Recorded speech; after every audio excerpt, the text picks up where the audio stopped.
addition, the Prime Minister touches down in St. Lucia for CARICOM, police walkabout in Montel Heights, and finally, something to lick your fingers for.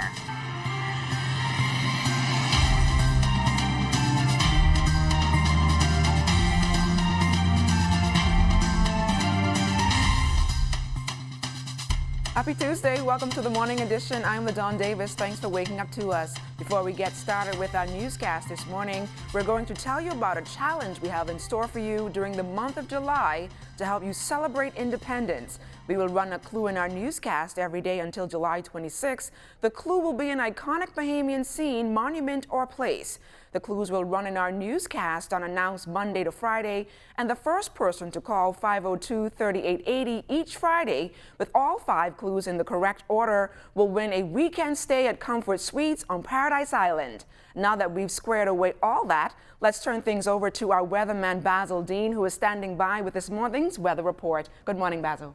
Good morning, LaDawn. It is summer, but we do have a little frontal trough across the northwest Bahamas, and that will fire up pockets of showers and thunderstorms in the area as it slowly sinks towards the south and east. In the capital, we could get one of those stray showers as well. But outside of our studios, we have near clear skies, temperature 77 degrees, relative humidity 94%. The winds are calm. Barometric pressure 1,017.0 millibars. That's 30.00 inches, and it is steady. Temperatures around the islands this morning: 78 in Marsh Harbor, Ivory Coast, Greentoll Key at 79, 77 in Freeport, Grand Bahama, 83 in the Berry Islands, 85, in Bimini, Harbor Island, 82, Roxanne, Eleuthera, Otterstown, Cat Island, all at 82 degrees. Staniel Key, 78, Kemps Bay, St. Andrews, 78. Fresh Creek, Central Andrews, they're reporting 80 degrees at this hour. In San Salvador and Rum Key, 82 degrees. In Ragged Island, Clarence Island, Crooked Island, Betsy Bay, and Acklands, all at 79. 80 degrees in Matthew Town, Inagua, and the Turks and Caicos Islands at 81 degrees. Your boating forecast for today for all areas: the winds are going to be light and variable, very flat sea conditions, 1 to 3 feet over the ocean. High tide takes place at 6:58 this morning. That's going to do it for your first look at weather, the Morning Edition. Stay tuned. Your forecast for today and tonight is still ahead. Thanks a lot, Basil. Our Kelsey Johnson, along with our traffic team, is standing by with the Bahamas First traffic report. The traffic report is sponsored by Bahamas First. First in insurance, today, tomorrow. Good morning, LaDawn. Good morning, Bahamas. We're here at the Prince Charles and Robinson Road intersection right next door to the Mall of Marathon. We can tell you that traffic is flowing kind of smoothly here this morning, but we do expect the traffic to pick up in the next half hour to an hour or so. But we do have a fun fact for you, LaDawn, and all of our viewers who are watching us this morning. Did you know exactly what the white lines on the road mean, especially the white lines underneath the traffic light? Joining me this morning is Sergeant Jerron Thompson, who will tell us exactly what they mean and that you may be in violation of running the light.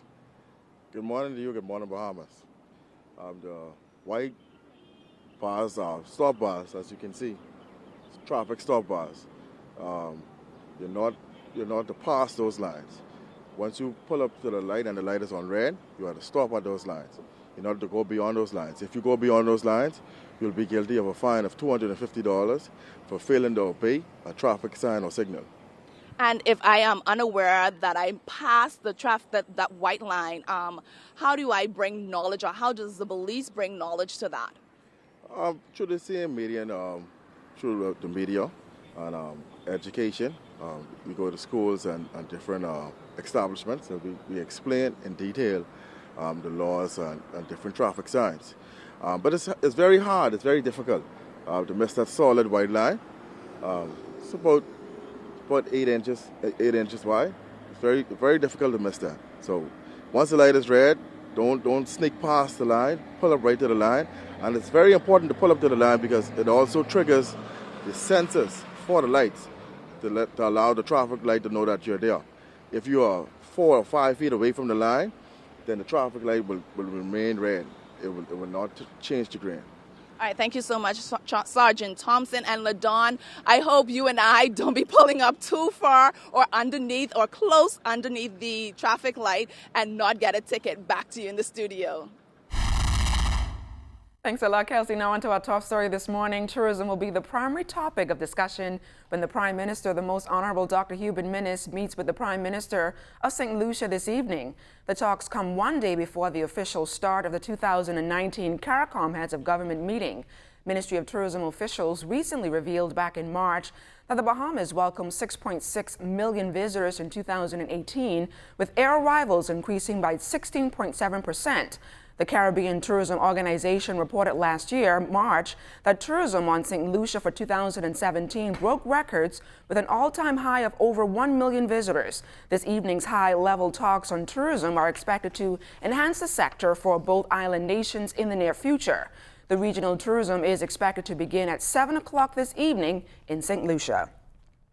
Somber and peaceful is the mood within the Montel Heights community today. The climate was quite different over the weekend following that mass shooting incident that left several persons hospitalized with gunshot wounds. Resident Mervyn Darling, who has lived in that community for over 40 years, is now calling for an increased police presence. He is saddened by how the recent ordeal has shattered area residents. Our community has been riddled by such violence like this for the past, we would say, 20 years steady. And it's really a shock and a travesty to have such carnage and mayhem taking place right in the epic center of the community where all the children are now being virtually seen. More police saturation. We see the police are actually active now in our community, but it takes more community awareness, and it takes more representation on behalf of all the concerned citizens in the community to come together to be able to build sort of relationships that be able to thwart incidents like this. Inspector Demarius Umbrister, officer in charge of operations at RBPF Fire Department, offering some advice to business and property owners, this after that early morning blaze at the Old City Lodge Hotel on Okra Hill. Firefighters were called to the scene of the dilapidated three-story stone structure, which is said to be the home of a number of vagrants. For this building here in particular, it's been abandoned for some time. Persons with structures that they're not occupying. It would be nice if you would make sure your buildings are secured to the extent so that you don't have vagrants frequenting the structures. Oncology Center of the Bahamas has a new survivor's bell. The bell will serve as a source of inspiration for the hundreds of patients battling cancer here in the Bahamas. Oncologist Dr. Tracy Roberts Halkidis says a donation of the bell could not have been possible without the partnership formed between the center and Charlotte Gibson from the Paradise Children's Foundation. Dr. Halkidis gave a brief synopsis on the significance of the Survivor's Bell Corner. The actual ribbon was sculpted by Mr. Andrew Gorst in New Zealand. The box was donated by NASA Plastics. The sign was donated by the sign man, and an anonymous donor, who shall remain nameless, donated the bell. And with coordination from Charlotte and her associates, the Children's Foundation, Paradise Children's Foundation, we installed it last week. And the first patient to ring the bell rang it on Friday. Unfortunately, he couldn't be with us today, but he was very excited to ring the bell. I'm sure he's away celebrating somewhere. Executives of the American High School Caribbean, an American accredited high school in Florida, is in the Bahamas this week informing Bahamian high school students about the program and its impact. Students must enroll in the program within the 7th grade if they want to achieve 6 credits to be eligible for a high school diploma in Florida. The program has a far-reaching impact in some 17 countries and can apply on BahamasTestPrep.com or ahscaribbean.org. Son of the Soil and President Jason Benaby says the goal of the program is to be a supplemental service to the Bahamian education system. Benaby gave more insight on why he decided to start the program. College, I knew they tried to make me take courses I felt I didn't need because I had already done those in high school. And getting there was kind of a tough sell to get them to understand exactly what I had already accomplished and that I just needed to continue to move on. And I realized that this is something that's continuing to happen, especially with athletes that leave and go across to try to attend high school, and they push them back a grade, just assuming that they are not qualified to be in the grade that they should be in. And I feel as if our program can help to benefit that by just being supplemental to what they already have that's working. And when we come back, we will have a story that will make you, well, lick your fingers. All of that and more when we return right after this break.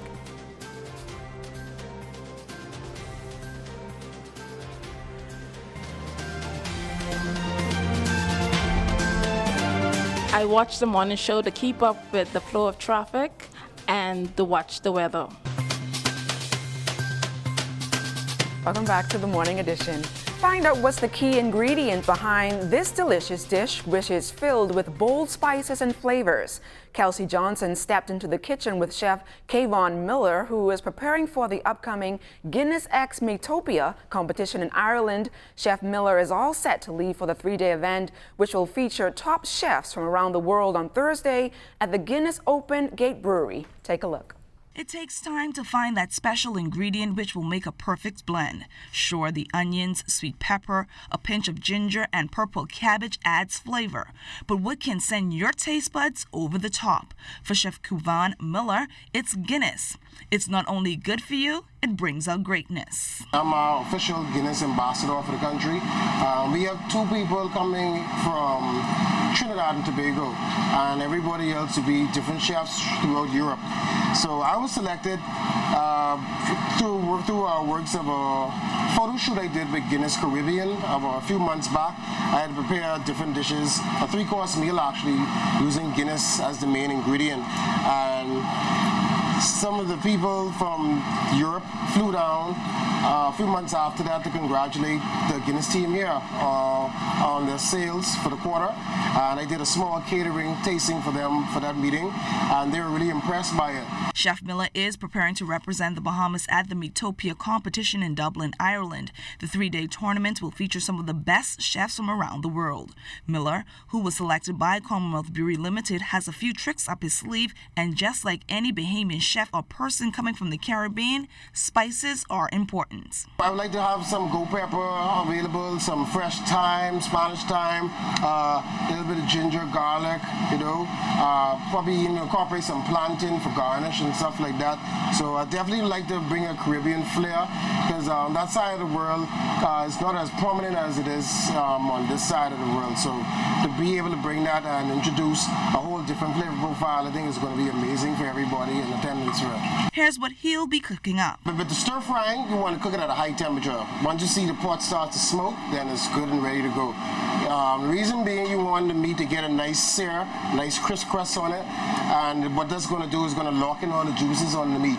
Plating is equally important. We're going to rest this right on top of the beef, and we're just going to garnish it with some nicely marinated and some thin slice bell peppers that are also marinated in the Guinness glaze. And the final product sets you apart. Right, Ariel Johnson? Kelsey Johnson, ZNS Network News.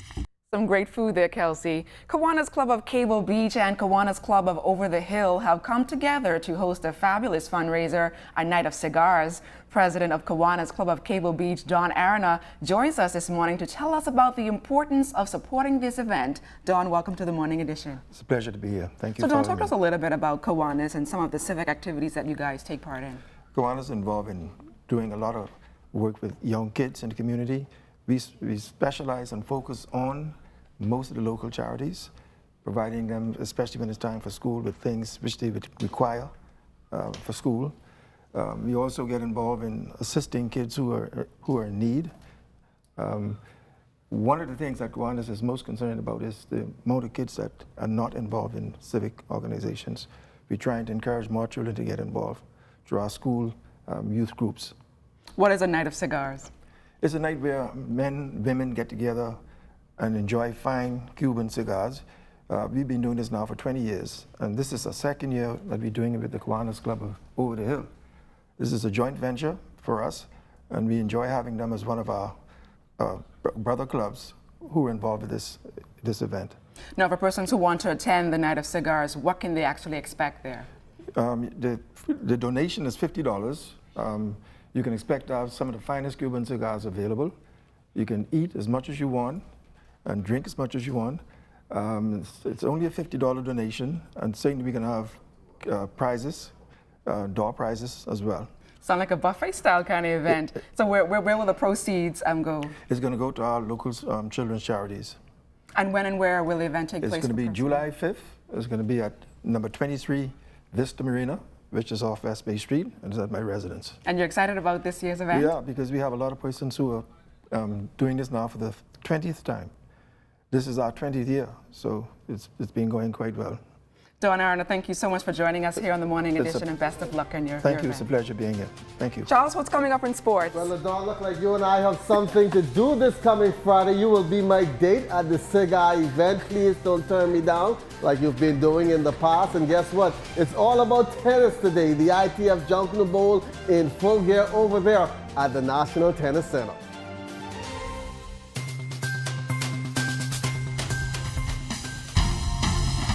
Good morning once again. The International Tennis Federation Junction Bowl getting underway at the National Tennis Center. Not a good start for Bahamians as only Jacoby Bain moved on of the 8 Bahamians that saw action. We are hoping for a better day today when Denali Knowledge plays his first round match and defending champ on the girls' side, Sydney Clark, ready to rumble after a first round bye. I'm looking out to come out with the best of my ability, play my best of tennis, and hopefully I come out with the win. Watching some of the matches today, what do you feel you need to do? Keep a bunch of balls in play, keep them moving, and don't try to overpower them. What do you hope to get out of this tournament? Experience to help me and try to play my best. Yes, I'm really looking forward this year, especially to take the title like I did last year, so I'm very excited to get on the court. How do you approach this year tournament knowing that you have that on your back that you are the champ? I'm just going to be very patient. You know, I'm going to take each match every step at a time, not going to rush anything, and just make sure I prepare for my matches and just go out there and give it my all. Government League basketball running at the AFL gym, and the Bahamas Department of Correction challenges taking on police enforcers. Challengers led this one 15-10 after 1, and this one close at the half, 25-24. But in the third, the correction officers pull away, outscoring police 26-3, and goes on for the 70-44 win. Keisha Richardson's squad getting 14 from Thomas Markey and 12 apiece from Rashad Woods and Barry Johnson. Started off a little bit rough, but in the end, we finally pulled it through. The players became players and played the game the way they know how to play it. And that's defense first, and defense always brings offense. And that's how we win the game. Well, I guess the team that's run out of gas, our rotation, we should have better rotation and play better defense. I don't know what happened after the third quarter. Look like everybody just either run out of gas or they get too relaxed. And so, therefore, we lost the game. Well, my objective always is to give everybody a chance to get on the court. So not everybody's as strong as the starters, but everybody has a balanced game. Whereas if you don't give me offense, you got to give me defense. Just 2 notes before we get out of here. The Herman Cup team begins competition today over there in the Dominican Republic. And also the CC Can swim team. They are in 4th place with just 1 more day of swimming to go over there in Barbados with 21 medals.